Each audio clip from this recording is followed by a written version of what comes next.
kallid vaatajad, sooviksin teile tutvustada ühte võib-olla maailma kõige enim levinud maagilist rituaali soovide täitumiseks. Vajame selleks soovitavalt kirikuküünalt, tükikest paberilehte, põhimõtteliselt mida suurem, seda parem, ja kirjutusvahendit. Kanname oma soovi selliselt, nagu me omaksime seda eset või sündmust või ükskõik milline soov ka ei ole, praegu ehk siis praeguses ajahetkes näiteks, nagu siia on kirjutatud, mul on leksus, mitte et ma ei soovi leksust, vaid mitte ka, et mul saab olema leksus, vaid et mul on leksus.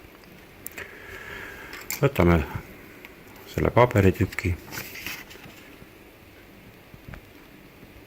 süütame selle.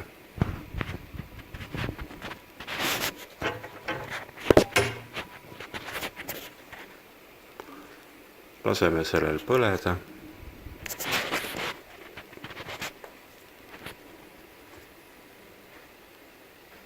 Ja viskame tuha kas siis tuulde, kaminasse, aknast välja ning sellega oleme selle rituaali sooritanud.